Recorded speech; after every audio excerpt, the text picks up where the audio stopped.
Ho ho! I wanted to ask you about the formation. In the last two matches, both in Valencia and here, you've opted for a 4-4-2 system, which has coincidentally come in perhaps the calmest or most controlled games where the team has suffered less. Is this your main idea, or have you found it as a solution for certain matches? I think defensively, it's a structure that not only we use, but many teams do. In the end, it closes the central midfield channels, where most teams have the greatest number of players, and it allows you to stay more compact. With the type of players we have, it also gives us the possibility to transition quickly or counterattack with the two players up front. We've been working a lot on it, and it has helped us this week to continue improving in all aspects. Defensively, we still have a lot of room for improvement. But beyond systems, what I always tell the players is that the key elements are effort, team spirit, mentality, and collective work. I think we're doing those things well, knowing that we still have plenty to improve. You've been repeating for a month now that you want to see the best version of Vinicius. Did you see that top version of Vinicius today? The one from previous seasons? I've been seeing a great Vinicius for a month now, honestly, not just in this match. Since I arrived, he's been performing at a very high level, being decisive. Today as well, some days he scores, other days he assists. For me, he's a player who goes beyond numbers. It's about how he can influence a match, how he affects opposing defenses, the number of players he draws toward him. As I've always said, for me, he's one of the best players in the world. It's a privilege to coach him. He's a fantastic kid with a big heart, a great teammate, a great player, and I'm lucky to have him. The last time you went to Lisbon, you were coming off two very good matches against Monaco and Villarreal. Now again, you're coming off two strong performances. I don't know if the approach will be the same. Are you especially motivated for match in Lisboa? Well, I hope history doesn't repeat itself. I think we're fully aware of the difficulty of Tuesday's match, what awaits us there, the opponent, the atmosphere. It's a 180-minute tie, but we have to go there and play a great match. We can't settle for just any result. We have to go there to win. And as you say, the previous experience is still fresh in our minds, so we know how complicated it's going to be. You keep insisting there's still a lot of room for improvement, but one aspect where the team looks very solid is defensively, something you highlighted the other day. Today, aside from the penalty, they only had one valid shot on target against Courtois. The other day, none. And in another recent league match, just one. Is this defensive solidity what satisfies you most right now? Today we did play a great defensive match, just like in Valencia. Quite solid. But I also think in the first half, we saw a team playing more freely in the opponent's half, with more movement, able to circulate the ball faster, which is something we're also trying to improve. It's not easy, of course. It's important to highlight how well we worked during the week. Today's match was one where perhaps Real Sociedad experienced what usually happens to us, playing midweek in a high-intensity game and then arriving at the weekend without much time to prepare. That's what happened to a great team like Real Sociedad. We, on the other hand, had a full week to rest, prepare, and mentally focus. I think that was noticeable from the start. How is Mbappé for Tuesday's match? He's fine. Very good. Obviously, Mbappé has been dealing with these small knee discomforts for quite some time this season. He makes a great effort every time he steps onto the pitch. We decided not to take any risks so that he'll be fully ready to start on Tuesday, and that will be the case. Carvajal played again today, around 30 minutes.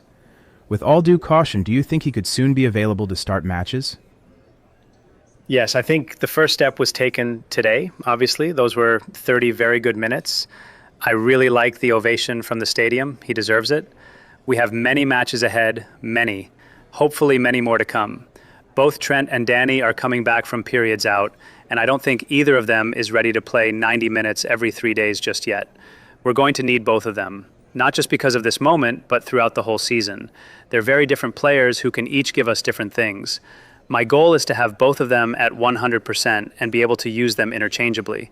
So I'm very happy with Danny's return, and I'm sure he'll keep adding more minutes. As Real Madrid's coach, but also as a former right-back, how do you see Trent? How would you define him? He's a very different type of fullback compared to the traditional mold. Could you explain that and how his characteristics can change the team? With Trent, I wouldn't say he surprised me, but from working with him and talking to him, I found him to be a very intelligent player. He understands the game very well and quickly grasps what we want from him and how we can get the best out of him.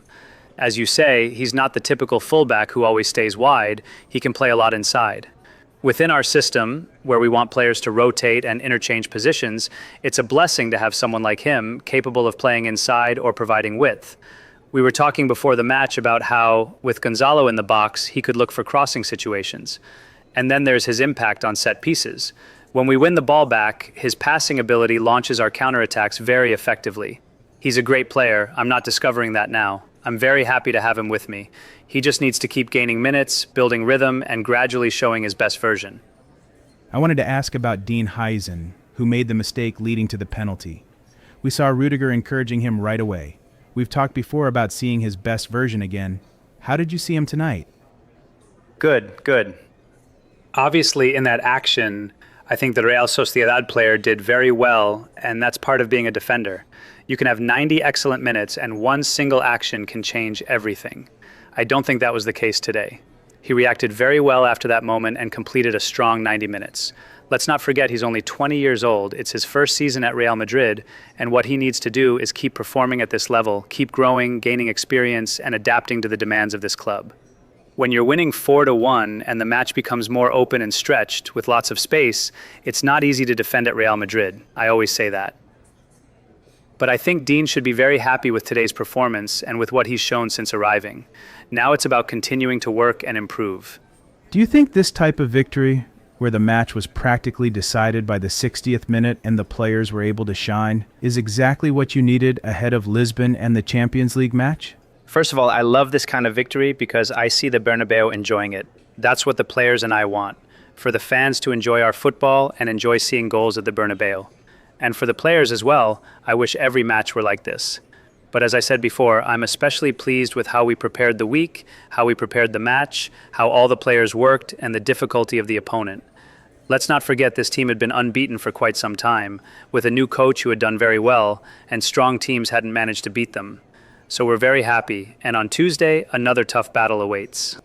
Regardless of the fact that you'll go to sleep as league leaders at least until Monday, no matter what happens in Montilivi, how much does being at the top of the table affect the team in terms of confidence, especially considering the last few months? This season is going to be very long, we know that. Every match day, those 3 points are going to be extremely important. But this is a very long battle that will surely have ups and downs. What's truly important is our improvement in every phase of the game, continuing to grow as a team and individually. Right now, there's no other option but to think about Tuesday.